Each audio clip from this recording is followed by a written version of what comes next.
ఈ సంతోషంలో పాలు పంచుకోవడానికి నన్ను ఆహ్వానించి ఇక్కడ రమ్మన్నారు. వాళ్ళు ఇందా క్రిష్ చెప్పినట్లుగా సినిమా చూసిన వెంటనే దీనికి ఎప్పుడు ఫంక్షన్ పెడతారు, దీని గురించి 4 ముక్కలు మాట్లాడాలని నాకు ఉత్సాహంగా ఉంది అనగానే వరుణ్ చాలా సంతోషపడిపోయి, డాడీ మీరు రావాలి ఇదంటే, ఖచ్చితంగా వస్తాను రా, ఇది ఇలాంటి సెలబ్రేట్ చేసుకోవాలి, ఈ ఆనందం 10 మందితో పంచుకోవాలి. ఇంత పెద్ద విజయాన్ని ఇచ్చేటువంటి ఆడియన్స్కి మనం తల వంచి వాళ్ళకి ధన్యవాదాలు తెలియచేయాలి. ఇది అందరి యొక్క బాధ్యత అంటూ ఆ ఉద్దేశంతో నేను ఇక్కడ రావడం జరిగింది. అండ్ చాలా సంతోషంగా ఉంది.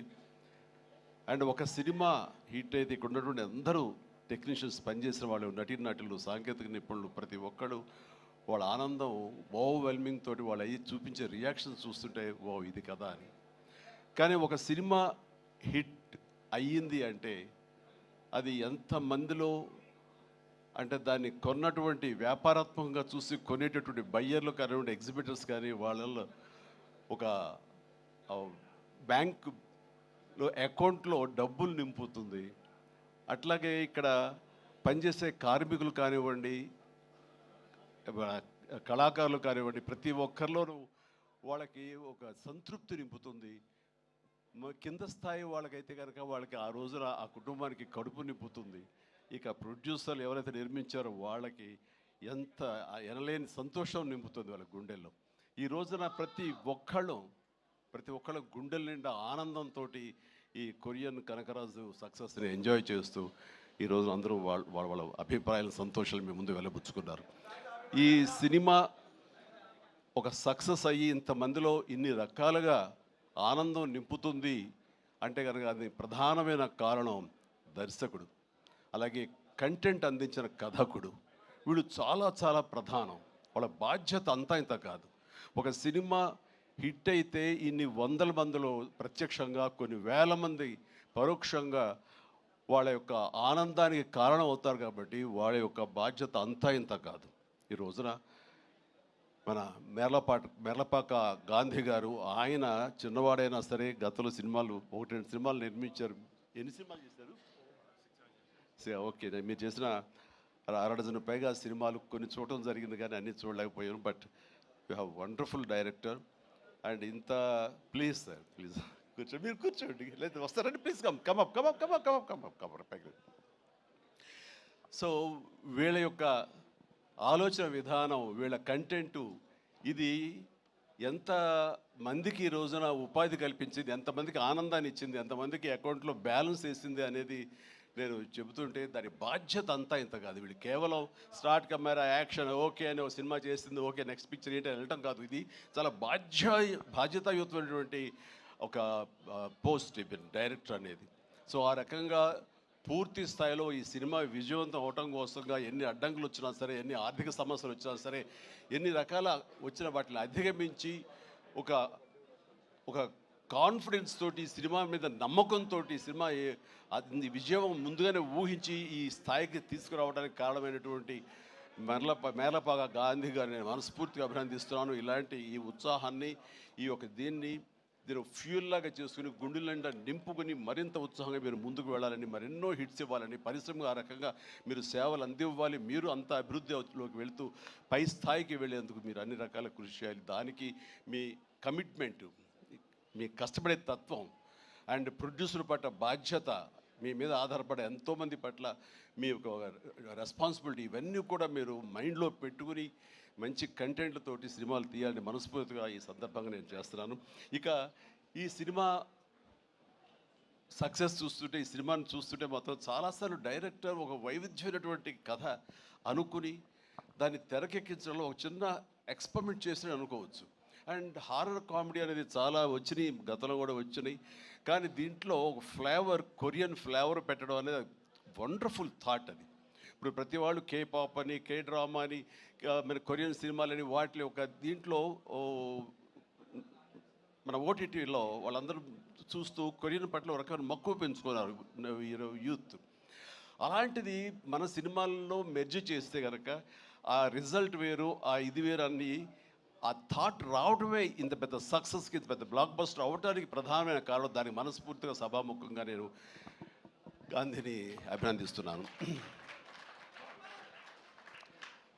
అండ్ ఈ సినిమాలో ఇంత రసవత్తరంగా సాగింది, ఇంత కమర్షియల్గా ఇంతమందిని ఆకట్టుకోగలిగింది అంటే ప్రధానంగా వరుణ్ తేజ్ ఇక్కడ నేను ఏది మాట్లాడిన ఒక బిడ్డగా కాదు, ఒక వైవిధ్యం వెల్కమ్ చేసి కేవలం ఒక సేఫ్ జోన్ కాకుండా రిస్క్ అయితే అయ్యింది, నేను అందరిలాగా కాకుండా వెరైటీగా వెళ్తూ ఉండాలంటూ ఆ కోరిక మేరకు, ఆ యొక్క జిజ్ఞాస మేరకు క్రిస్ గారి ఆయన కంచె నుంచి చేసిన, అంతకుముందు ఆ సినిమా ఫస్ట్ సినిమా ముకుందా చేసిన ఒక్కొక్క సినిమా, అలాగే స్పేస్ నేపథ్యంలో అంతరిక్షం చేసిన, ఇలా ప్రతి సినిమా చూస్తుంటే ఒక్క సినిమాలో కనిపించడం మరో సినిమాలో కనిపించలేదు. ఇప్పుడు మనం అందరూ ఏవి చూసాము, డిఫరెంట్ గెటప్స్ తోటి వెళ్తూ ఆ చేసిన ఆ కొన్ని సినిమాలు కూడా వైవిధ్యం చూపిస్తూ ముందుకు వెళ్తున్నాడు అని అంటే కనుక అతను ఒక ఆర్టిస్ట్గా నిలబడాలని తప్ప కమర్షియల్గా గబగబా సినిమాలు చేసేసి నా డబ్బులు చేసేసుకోవాలి, నేను స్టార్గా ఎదిగిపోవాలి అనే ఆ తాపత్రయం కంటే కూడా ఒక నటుడుగా ఆచితూచి అడుగులు వేస్తూ, అలాగే కథ సెలక్షన్లో కూడా అతను అంత కరెక్ట్గా వెళుతున్నాడంటే కనుక అతని ఆలోచన విధానం బాగుంది, అతను ఎంచుకునే జోనర్స్ బాగున్నాయి. వాటి కోసం లేట్ అయినా పర్వాలేదు, అందులో కొన్ని విజయవంతం అవుతాయి, మరికొన్ని అపజయానికి అవ్వచ్చు. కానీ నీ వరకు నువ్వు మాత్రం నువ్వు తీసుకున్న ఆలోచన విధానంలో కానీ, నువ్వు ఎన్నుకున్న క్యారెక్టర్స్ కానీ, అందులో నువ్వు పోర్ట్రే చేసిన విధానం కానీ, నువ్వు అందులో చూపించిన నటన కానీ, నీ వరకు నువ్వు ఎప్పుడూ ఫెయిల్ అవ్వలేదు. ప్రతి సినిమాకు నువ్వు విజయం సాధిస్తూనే ఉన్నావు. ఆ సినిమా కొంచెం వెనకంజ వేసిందంటే ఆ తప్పు నీదవ్వదు. కాబట్టి వరుణ్ ఇదే ధైర్యంతో, ఇదే కాన్ఫిడెన్స్ తోటి ముందుకు వెళుతూ ఉండు. ఒక వెర్సటైల్ యాక్టర్గా నువ్వు ఇక్కడ ఈ స్థానం సుస్థిరం చేసుకుంటావు. All the very best. And ముఖ్యంగా ఇక్కడ ఈ సినిమా సక్సెస్ అవ్వడానికి మీ అందరూ కారణమైనా సరే, జస్ట్ చిన్న పర్సనల్గా మాట్లాడుకుంటాను. అండ్ మావాడు ఇది తన సక్సెస్ అనుకుంటున్నాడు, ఇది నీ ఖాతాలో వేసుకోవద్దు వరుణ్, ఇది మన బుడ్డోడు వాయువు తేజ్ ఖాతాలో వేయి. నీ లక్కీ చామ్ వాడు చూసావు, ఉందా కదా 7 సంవత్సరాలు బట్టి సరైన హిట్ ఇవ్వలేకపోయాను అనుకున్నావు సేవ, మీరు ఇప్పుడు ఎందుకు ఇచ్చారంటావు? అది తేడా. కాబట్టి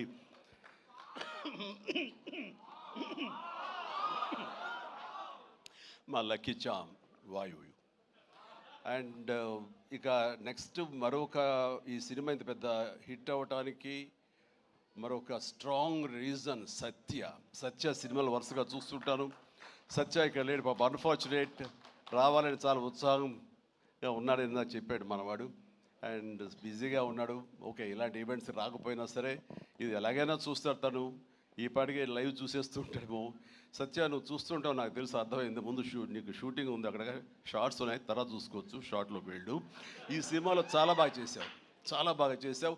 ఎంత అంటే ఏంటి తను అని చెప్పేసి నీ కోసం ఈ సినిమా మరొకసారి కూడా చూడాలంత బాగా చేసావు. నువ్వు నాతో పాటు యాక్ట్ చేసినప్పుడు కూడా నేను అబ్జర్వ్ చేస్తుంటే నీకు లిమిటేషన్స్ లేవు నువ్వు. అండ్ ఆ క్యారెక్టర్ పరంగా నువ్వు ఆ హద్దులు లేకుండా నీ మనసుకు ఏది అనిపిస్తే నీకున్నటువంటి ఆ మిమిక్ టాలెంట్ తోటి దీన్ని అల్లుకుంటూ వెళ్ళిపోతుంటావు, కొత్తగా చేయడానికి ప్రయత్నం చేస్తుంటావు. అది నీ బలం. కాబట్టి ఎలాంటి ఇన్హిబిషన్స్ లేకుండా నువ్వు చేసే విధానం ఉంది, అది ఒక వైవిధ్యంగా ఉంటుంది. ఇంతమంది చేత అలరించబడుతుంది, ఇంతమంది చేత ఆకర్షించబడుతుంది. వాళ్ళందరూ ఆశీస్సుతోటి ఇదిగో ఇలాంటి విజయాలు నీ యొక్క ఖాతాలో చేరుతూ ఉంటాయి. ఆ రకంగా నువ్వు చూపించినటువంటి ఈ కామెడీ నాకు మళ్ళీ చూడాలనిపిస్తుంది. అంత బాగా చేసావు. అఫ్కోర్స్ మనం చేసినప్పుడు కూడా నువ్వు నీ అభిమాని అండి అంటూ గతంలో మీరు ఎట్లాగా నా సినిమాల కోసం ఎన్ని చూస్తుంటావు అండ్ అవన్నీ చెప్తూ ఉంటావు, వింటూ ఉంటాను. కానీ నాకు నువ్వు ఆనందం ఇచ్చాకంటే నా శిష్యుడిగా కానీ, నా అభిమాని ఇంత స్థాయిలో ఉన్నాడన్న ఆ గర్వం ఉంది సేవ. అది నేను కొన్నా సరే ఎలాగైనా నేను మాటలు చెప్పలేను, అంత ఆనందంగా ఉంది. Please keep rocking. మీరు ఇట్లా ముందుకు వెళ్తుండాలి, కానీ సినిమాలు మరెన్నో చేస్తుండాలి. అండ్ ఈ సినిమాకి ఇంజనీర్ మన గాంధీ అయితే ఐరన్ పిల్లర్స్ మన వరుణ్ తేజ్. ఈ ఐరన్ పిల్లర్ నిలబడి ఒక కన్స్ట్రక్షన్ ఉండాలి అంటే కనుక ఆ కాంక్రీట్ ఈ రోజున సత్యాన్ని నా విశ్వాసం, నాకు అలా అనిపిస్తుంది. So the wonderful combination. ఆయన డిజైన్ చేసాడు, పిల్లర్ లాగా నిలబడ్డాడు, ఐరన్ స్ట్రక్చర్ లాగా. ఆ ఐరన్ స్ట్రక్చర్కి అందంగా ఓ రూపం కల్పించి ఇదిగో ఈ కనకరాజు, కొరియన్ కనకరాజు అనేందుకు ఒక కాంక్రీట్ లాగా నిలబెట్టి స్ట్రాంగ్ వాల్ లాగా చేయగలిగాడు. దానికి సత్య ప్రధానమైన కారణం అయితే, దానికి మరి వాళ్ళకి రంగులు అందాలు కావాలి కాబట్టి ఆ అందాలు అది ఇచ్చింది Ritika. Ritika, you day fantastic job. And నీ గ్లామరు అది చూస్తుంటే వావ్ అనిపించింది నాకు. ఆ వావ్ ఇక్కడ వాడాలంటే మీరు ఇందాక నుంచి హింట్ ఇస్తారంట. తను నిజంగానే వావ్, చాలా బాగుంది. అది కొరియన్ దీంట్లోని హుషారు కానీ ఇవన్నీ ఎక్సలెంట్ అమ్మా. తర్వాత ఇక మన ఇతర ఆర్టిస్టులు పోలిస్తే కనుక నాకు మన ఇక్కడిదాకా ఉన్నారు, వెళ్ళిపోయారు ఆయన, మురళీధరన్ గౌడ్ గారు. ఓకే, ఆయన ఎక్సలెంట్, ఆయన కూడా మంచి ఆర్టిస్ట్. ఆయన సినిమాలు చూస్తుంటాం, ఎంత సహజంగా చేస్తుంటారో వారు కూడా ఇందులో కామెడీకి ఉపయోగపడ్డారు. అండ్ ఈ సినిమా విలేజ్ నుంచి ఇక్కడి నుంచి ఇండియా నుంచి ఫారిన్ వెళ్ళిన తర్వాత చూస్తుంటే ఒక కొరియన్ ఫిల్మ్ చూసినట్లే ఉంది, అంత బాగా ఉంది. దీనికి చాలా ఖర్చు ఉంటుంది కదా అనుకున్న తర్వాత నేను ఎంక్వైరీ చేస్తే చాలా బడ్జెట్, చాలా లిమిట్ తోటి, బడ్జెట్ కన్స్ట్రైన్ తోటి వాటితోటి కూడా ఆయన అది చేయగలిగి ఆ ఫీలింగ్ ఇవ్వగలిగాడంటే, నాకు చాలామంది ఈ ఒక్క విషయంలో మనం నేర్చుకోవాలి. అంటే ఖర్చు పెడితేనే అది కనపడుతుంది తెర మీద అనే భావంతో కాదు, నువ్వు ఇక్కడ అనుకోవాలి, నీ మైండ్లో అనుకోవాలి, ఈ విజువల్స్ మీద నీకు ఉండాలి, ఎడిటింగ్ సెన్స్ ఉండగలగాలి, డైరెక్టర్కి ఉండగలిగితే కనుక ఇలా రావాలి అంటే ఏమేం చేయాలని నువ్వు ఎక్సర్సైజ్ చేసుకుంటే కనుక అండ్ అవి ఇక్కడే సాధ్యపడుతుంది. ఈ రోజునటువంటి ఈ విఎఫ్ఎక్స్లో కానివ్వండి, మనకున్న టెక్నికల్ ఎక్సెస్తో కానివ్వండి, మనకి ఇచ్చిన ఆర్ట్ వాళ్ళ సపోర్ట్తో కానివ్వండి, చాలా చేయొచ్చు. కాస్ట్ ఎఫెక్ట్ తోటి చాలా బాగా చేయొచ్చు. ఈ సినిమా అందరూ ఊహించడం అంత రిచ్ సినిమాగా ఉంది కదా, కొరియా వెళ్ళిపోయి చేస్తారంటే అది అంత అవ్వాల్సి, అంత ఖర్చు అవ్వకుండా లిమిట్లో చేయగలిగాడంటే తన ప్లానింగ్, తన భయం, భక్తి, ప్రొడ్యూసర్లు బతకాలి, మనతో పాటు ప్రొడ్యూసర్లు 4 డబ్బులు చేసుకోవాలి, అంతేగాని ప్రొడ్యూసర్ని నలిపేసేసి వాళ్ళు స్క్వీజ్ చేసేసి సినిమాలో చూపించి తద్వారా తన పేరు తను కనిపించాలనే ప్రయత్నం చేయకుండా ఆ రకంగా తను ఈ సినిమాని చేశాడు. ఇది ఒక బెస్ట్ ఎగ్జాంపుల్గా నేను అనుకుంటున్నాను, as for as the director is concern, film making is concern. And days కూడా తక్కువలో చేయగలిగారు. మీరు ఫస్ట్ సక్సెస్, ఇప్పుడు ఈ సినిమా హిట్ అయిన తర్వాత ప్రేక్షకులకు వెళ్ళిన తర్వాత వాళ్ళు అందించిన విజయాన్ని మన విజయంగా కాదు, బిఫోర్ రిలీజ్ ఇట్ సెల్ఫ్ మీరు సక్సెస్ సాధించారు. దీన్ని బడ్జెట్ పరంగా అయితే కానీ, లిమిటెడ్ టైంతో మీరు చేయటం కానీ, దానికి నిజంగా మనస్ఫూర్తిగా అభినందిస్తాను. అండ్ ప్రతి వాళ్ళు ఇలాగే ఆలోచిస్తే కనుక నిజంగా సినిమా సక్సెస్ తగ్గిపోతున్నాయనే దీంట్లో ప్రతి వాళ్ళు కూడా నువ్వు ఇది నేర్చుకోవాల్సినటువంటిది, అమలు చేసుకోవాల్సిన విషయం. ఈ సంవత్సరం నిజంగా ఫస్ట్ హాఫ్ చూసిన తర్వాత బిగినింగ్ ఫిలిమ్స్ మంచి హిట్లు అయినాయి, బాగున్నాయి. ఆ తర్వాత మళ్ళీ ఈ జూన్ జూలై వరకు సినిమాలు ఏది పెద్దగా హిట్ అవ్వడం చూస్తుంటే సెకండ్ హాఫ్ ఎలా ఉంటుందో అనుకున్నావు. ఈ ద్వితీయార్థంలో బెస్ట్ పెద్ద సినిమా హిట్ అవడంతో ఫాలోడ్ బై మా ఇంటి బంగారం, అలాగే లెనిన్, ఆ తర్వాత చెన్నై లవ్ స్టోరీ, ఇట్లా ఇదిగో ఇప్పుడు ఈ కొరియన్ కనకరాజు. అంటే ఈసారి వండర్ఫుల్ ఆడియన్స్ రారు, వాళ్ళకి ఓటీటీలకి ఫిక్స్ అయిపోయారు. పెద్ద సినిమాలకి, ఈవెంట్ ఫిలిమ్స్కి, అలాంటి వాటికి తప్ప మామూలుగా థియేటర్కి వచ్చి చూసే పరిస్థితి పోయింది, చిన్న సినిమాలు బతికే పరిస్థితి లేకుండా పోయింది అని చాలామంది స్టేట్మెంట్ ఇచ్చేస్తుంటారు. కాదు, కంటెంట్ ఇవ్వగలిగితే, వెరైటీ కంటెంట్ ఇవ్వగలిగితే, ఇలాంటి యంగ్స్టర్స్ అన్నిటినీ మైండ్లో పెట్టుకుని మన కనుక ప్రెజెంట్ చేయగలిగితే కనుక జనం రావడానికి ఉన్నారండి. వాళ్ళు ఒక సినిమా 2 సినిమాలు పెద్ద చూసిన తర్వాత ఓకే, ఆ తర్వాత సినిమా బాగుంది, ఇది ఎంటర్టైన్ చేస్తుంటే కుటుంబంతో, పిల్లలతోటి థియేటర్కి వెళ్ళి చూస్తారు. ఆ కిక్ ఇంట్లో కూర్చొన్న చూస్తూ ఓటీటీలో వాళ్ళకి కలగదు, వాళ్ళు బయటికి రావాలని కోరుకుంటారు. వాళ్ళు బయటకు వచ్చి థియేటర్లో సినిమాలు చూసే రేంజ్కి మనం ఏమి ఇస్తున్నాం, వాళ్ళకి ఏం ప్రజెంట్ చేస్తున్నాం అని మనం ఆలోచించగలిగితే కనుక దానికి భయపడాల్సిన అవసరం లేదు. ఇదిగో ఈ సంవత్సరంలో వరుస సినిమాలు వస్తూనే ఉన్నాయి, పెద్ద సినిమాలు, చిన్న సినిమాలు, దాని బడ్జెట్ అంతా, అది ఈవెంట్ ఫిల్మా లేకపోతే అనే కాదు, ఒక ప్రేక్షకుల్ని అలరించాలి, హెల్దీ ఫిల్మ్స్ తీయగలగాలి. అందులో ఈ సినిమా ఈ మా హిట్ అనేది మీరు నమోదు చేసుకోవడం, మీ ఖాతాలో వేసుకోవడం అనేది రియలీ అది డిజర్వ్ ఇట్.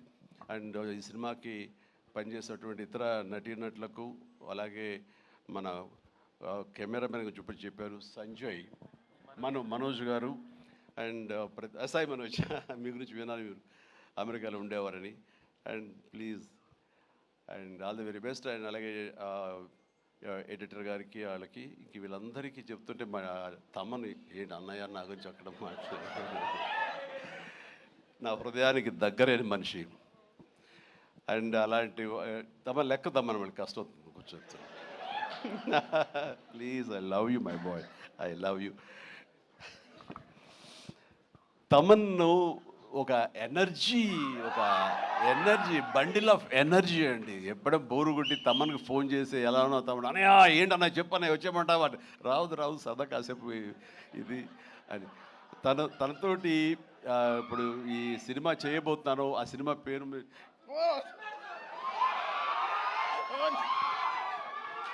చెప్పలేదు, చాలా హోల్డ్ చేసుకుంటున్నాను. కొంచెం కూడా వద్దంటవా, కొంచెం ఫస్ట్ లెటర్ ఫంక్షన్కి వచ్చే ముందరే బాబీ చెప్పి మరి పంపించాడు, నేను జాగ్రత్త చూసుకోండి. ఓకే, వాళ్ళకి హింట్ ఉన్నప్పుడు ఆపుకోలేకపోతున్నాను, బలవంతంగా ఆపుతున్నాడు చెప్తాను నేను. Okay, all right. అండ్ ఇందాక డైరెక్టర్ గారు అన్నట్లుగా మేము ఒక బొమ్మను తయారు చేసావు, దానికి ప్రాణం పోసావు నువ్వు అని. నిజంగా ప్రాణ ప్రతిష్ఠ చేసేటటువంటి అద్భుతమైనటువంటి ఒక టెక్నీషియన్ మనం తమన్. నేను ఇదే మాట అన్నాను, మాకు ఈ సినిమా అన్ని రకాలుగా మేము చేసాము అని. నాకు ఈ మధ్యకాలంలో మేము చేసినటువంటి గాడ్ ఫాదర్ సినిమాలో.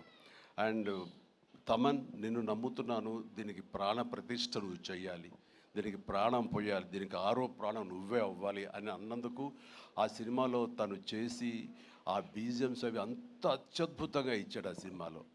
అండ్ దానికి ఇప్పుడు మళ్ళీ ఈ సినిమా మన రాబోయే కొత్త సినిమా 158 అలాగే అంతా కష్టపడి కంగారు అదే ఛాన్స్ ఇవ్వట్లేదు.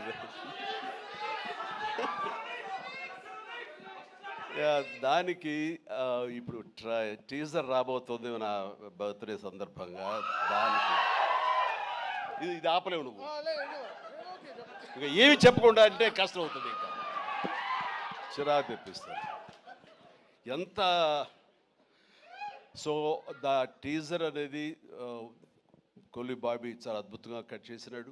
దానికి తను ఇస్తున్న బీజిఎమ్స్ అనేది అదొక లెవెల్లో ఉంటుంది. ఖచ్చితంగా మీరు ఆ రోజున మీరు వెయిట్ చేయండి. ఆ సినిమా ఆ ట్రైలర్ ఎంజాయ్ చేస్తూ తద్వారా మీరు బాగుంది అంటే అదే మీరు నాకు ఇచ్చే బర్త్డే విషెస్. తమన్, మనస్ఫూర్తిగా ఈ సినిమాలో నీ వర్క్ గురించి ప్రత్యేకంగా చెప్పక్కర్లేదు, అత్యద్భుతంగా చేసావు, ప్రతిదీ బాగుంది. అండ్ కొన్ని ఎలివేషన్స్ నువ్వు ఇచ్చినప్పుడు అంతా ఇంతగా తను ఒక సాదాసీదా ఒక విలేజ్ బాయ్ నుంచి వాడు ట్రాన్స్ఫార్మ్ అయ్యి ఒక కొరియన్ వాడు ఆవహించిన తర్వాత తన స్వాగ్, తను బడి తీసుకోవడం, తన సిగార్ కాల్చడం, ఇవన్నీ చూస్తున్నప్పుడు వెనకాల నువ్వు కనపడుతున్నావు సైమల్టేనియస్గా. అండ్ అత్యద్భుతం, ఇద్దరు పోటాపోటీ పడి మీరు కనిపించిన తీరు, ఆ సీన్ను అత్యద్భుతంగా మేము ఎంజాయ్ చేస్తుంది మాత్రం hats off and really I appreciate. ఇక ఎవరి గురించి మర్చిపోయింది క్షమించండి. ప్రతి ఒక్కరికి నా హృదయపూర్వక అభినందనలు. మీరందరూ ఎక్సలెంట్గా చేశారు. కాసర్ల గారు, అలాగే బాయ్ మీరు కూడా. అండ్ అఫ్కోర్స్ మీ గురించి ఇప్పుడే యూసఫ్ గారండి, దావూద్ గారు. అండ్ మీరు కూడా వెనక స్క్రీన్ ప్లేలో మీ యొక్క పాత్ర ఉందని విన్నారు. అట్లాగే ఎవరు ఇందాక నుంచి హాసిని ఐశ్వర్య అంటారు. మీరు ఎవరో తెలియదమ్మా, కానీ ఇది అందరూ మీ గురించి మాట్లాడుతున్నారు. మీ ప్రత్యేకత ఏంటో నేను కాస్ట్యూమ్స్ డిజైనర్, సారీ, ఓకే, మా ప్రొడ్యూసర్ వైఫ్. ఓకే, సో మీకు కూడా నాకు కంగ్రాచులేషన్స్. ఈ రోజున క్రేష్, మీరు ముందు నుంచి కూడా మీరు రాజీవ్ రెడ్డి గారి కాంబినేషన్లో మీరు సంస్థ పెట్టడం ఏంటి, దాంట్లో మీరు సినిమాలు తీయటం, మీకు నచ్చింది సినిమా ఎంత పెద్ద హిట్ అయింది ఏంటి అంత కాదు, సినిమాలు చేస్తూ ఉండాలి, మా ప్యాషన్ ఏంటో మీకు తెలుస్తుంది. బట్ ఈ నేపథ్యంలో మీరు అట్లా ధైర్యంతో మీరు ముందుకు అలా వెళుతూ ఉన్న ఈ ప్రయత్నంలో హిట్ అనేది ఇన్విటబుల్. అది ఈ రోజున ప్రూవ్ అయింది. అండ్ నిర్మాతగా రాజీవ్ రెడ్డి గారికి అండ్ ఆయన ఫ్రెండు కో ప్రొడ్యూసర్గా నీకు, అలాగే మరొక ప్రొడ్యూసర్స్గా ఉన్నటువంటి మా కుర్రవాళ్ళు Vicky and UV creations, Vamsi, వీళ్ళందరికీ హృదయపూర్వక అభినందనలు. ఈ సినిమా హిట్ అవ్వడం అనేది ఇంతమందిలో ఆనందం కలిగిస్తున్నందుకు ఈ కారణమైనటువంటి ప్రతి ఒక్కరికి, చిన్న పెద్ద అందరికీ నా హృదయపూర్వక నా సంతోషాన్ని తెలియజేస్తూ నా అభినందనలు తెలియజేస్తాను. ముఖ్యంగా ఇలాంటి సినిమాలు ఆదరించినందుకు మీ ప్రోత్సాహానికి, ఆడియన్స్కి మనస్ఫూర్తిగా thank you so much. I love you all.